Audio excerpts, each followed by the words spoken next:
I think that they're making it to where we have to respect all their feelings, but our feelings are not being respected at all. And I do not think that's right. Hey everyone, good morning. It's May 9th, 2023, and I've just been reading old articles and just trying to see how we got here to sex changes for children. All the stuff that I really didn't know was going on. So I'm going to read you an article that I just found. It's from 2015. And I think it's funny that the mother mentions in the article that her son wants to use the boy bathroom because he's a boy, but he wears dresses.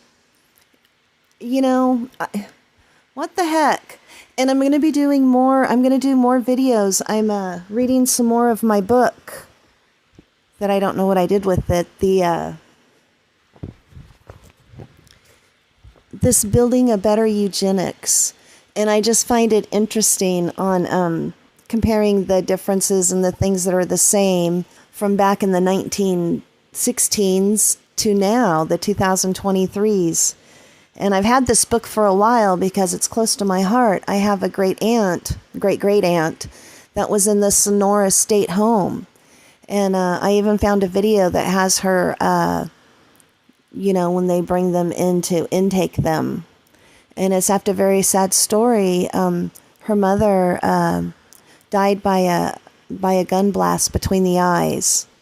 They think it was an accident. They said it was an accident, but this great aunt, went to live at the Sonora home, and I'm not sure how mentally incapacitated she was. I don't know what her disability was or anything like that, but I can't help but wonder if what she was going through with her disabled child, caused that gun blast between her eyes.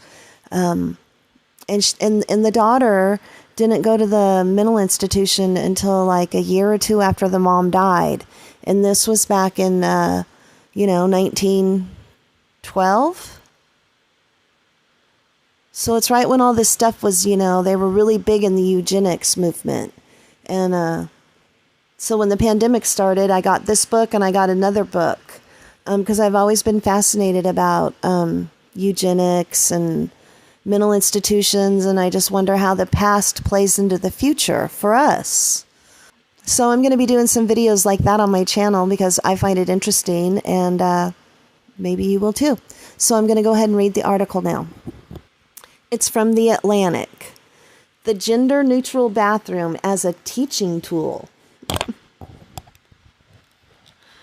In one school, children learn important lessons about identity. And this was by Sarah Fader of The Courts.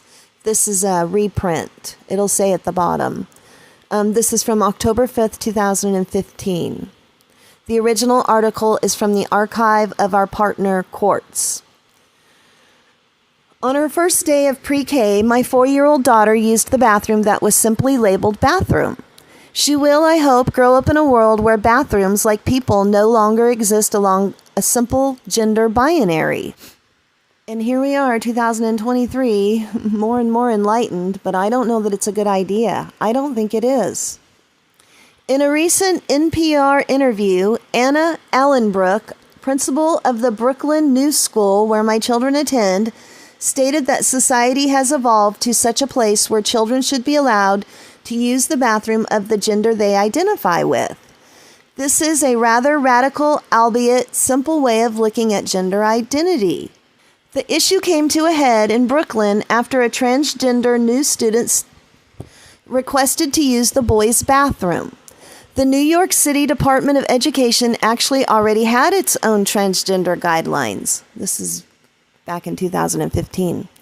Guidelines that support the rights of students to use the bathroom of his or her choice.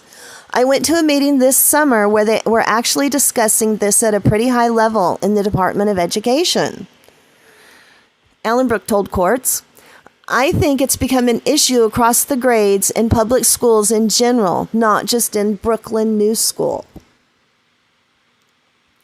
A child will learn when the stall is locked, they must wait their turn, regardless of the gender of the person inside. I think we normally use that rule.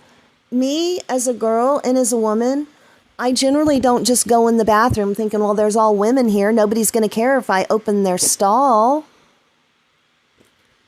They don't need gender neutral bathrooms to learn that. That's just something you learn as a common courtesy of being a human being, regardless of if you're a boy or a girl. Q, as the student is known, is now in the 4th grade, but he has known he is transgendered for several years. Q's mother, Francisca Montana, told courts that the role of the gendered bathroom has long been something of a barrier. Since the 2nd grade, when he started transitioning, the bathroom has been a big deal, she told courts. He was wearing girls' clothes, but he wanted to go to the boys' bathroom because he's a boy. That's what it says in the article. That's what I say too. But kids in the boys' bathroom would say, "What are you doing here?" Sometimes he would pee on himself. Well, why couldn't the boys be more accepting? Allenbrook knew something had to be done. The school explored different options before ultimately deciding to take matters into its own hands. Allenbrook decided to change the way that incoming students were introduced to the bathrooms. And, now they're introducing them to, you don't have to be what you were born. They're teaching them that. It just made sense with our little ones, pre-K and kindergarten, from the start of the school year to just cover the sign that says boys and girls and just say bathroom, she said. And that's what we did. My idea is to de-emphasize it and just say, okay, these are bathrooms. Okay, they're bathrooms. But you know what? There's girls and boys. Girls want their own and boys want their own. Give the transgendered their own. Already the change has made big difference in the life of Q, according to his mother. Oh, here they're calling him a he. But as the parent of Brooklyn New School children who do not identify as transgender, I too am grateful that my children have the opportunity to learn in such a welcoming and progressive environment. This isn't the case everywhere. Recently in Missouri, a transgender student was met with backlash from fellow students after requesting to use the girls' bathroom. Ultimately, a bathroom is a bathroom. There are stalls which give students the privacy they need to do what they need to do. Plus, having a family bathroom in schools teaches children to be respectful of one another. A child will learn that when a stall is locked, they must wait their turn, regardless of the gender of the person that's inside it. I don't think this is being respectful to girls. And I don't think that it's being respectful to girls or women at the YMCA. I don't think it's respectful. I think that they're making it to where we have to respect all their feelings, but our feelings are not being respected at all. And I do not think that's right. And here we are in 2023, and it's becoming mainstream. Okay. At the end of her first day, I asked my daughter if the class used the same bathroom. She nodded enthusiastically. Girls and boys, I confirmed. She smiled and nodded again. To her, this wasn't strange in the slightest. This is my daughter's normal. I support a child's right to use the bathroom of his or her choice. It is not our place to enforce gender identities on our children. This is especially important for early learners because their minds are growing and developing rapidly. They are learning about themselves moment by moment and beginning to form their identities as small humans. By enforcing gender stereotypes on them, we are stifling this growth process. No, you're not. I hope they're putting away a lot of money to take care of these children's mental health when they get my age. I think that gender-neutral bathrooms for lower grades are a step in the right direction to do some ungendering in our culture, Klein told courts. We're talking about little people having access to the things that they need. On a deeper level, I think that what we'll see long-term is a less internal sexism and misogyny among children.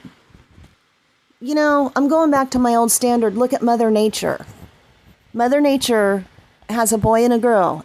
There are some people that are born unisex, or if they have true transgender feelings, then I think as an adult they can do that. I think as a child, if they want to wear a dress or whatever, identify as the opposite sex, they can dress that way. I say give them their own bathroom. I say let them be who they are without destroying their bodies before they're an adult. And I say give them their own bathroom. Why don't they want their own bathroom? Why does it have to be they have to go in with the girls or they have to go in with the boys? I don't know what the answer is. The answer is give them their own bathroom, because this is, women are not going to put up with this for too long. Yeah, I don't know how the men feel. The men obviously aren't bothered by people coming into their bathroom, other than those kids were like, hey, you're in a dress, get out of our bathroom. Well, how come they can say that and they have to leave, but in the girls' bathroom they can't say, hey, you have a penis, we don't want you in here? Why? Double standards. It's double standards, and they're gaslighting, and they started this gaslighting back in 2015. I was oblivious. I knew there was trans. I don't have a problem with trans grown-up people, but I do have a problem with them, doing this in the schools. I think the first thing you need to learn to accept is your very own body. What if they don't like their bodies after surgery? What's going to fix them then? Where's the help for them after that?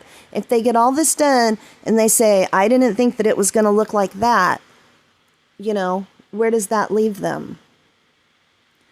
Okay. I brought up the topic of the family restroom to my 7-year-old son recently. I explained that there are places where people are not allowed to use the bathroom of their choice, even if they felt more like a girl than a boy, or vice versa.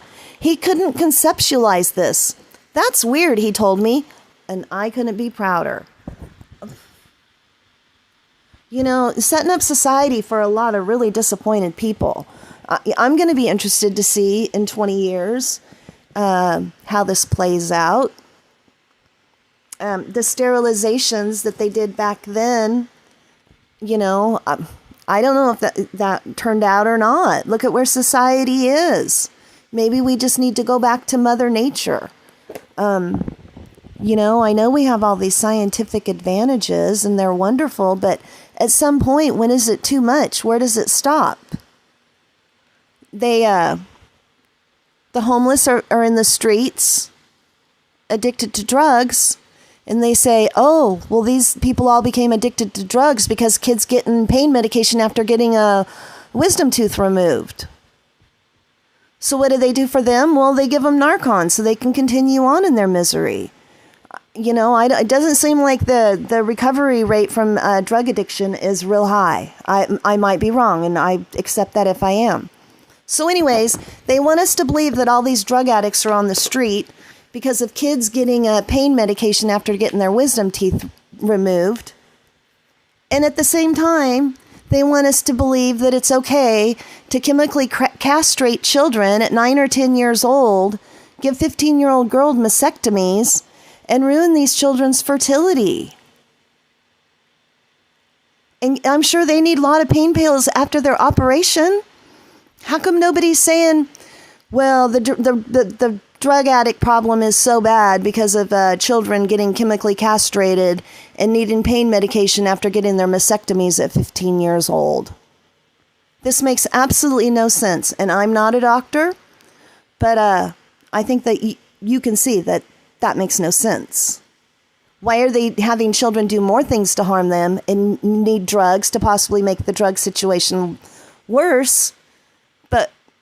And at the same time, mutilating their bodies while telling the rest of us that it's all okay. Something needs to change. And, I know the ways that I would change it, but, I don't know how this stuff is done. Anyways, I wanted to read that article. It said it was my last free article. I don't even know what else I've read on here. Go check it out if you want to. I just want to keep another video on my channel knowing that I'm researching this stuff. So I'm definitely probably going to be looking more into the eugenics because it just fascinates me how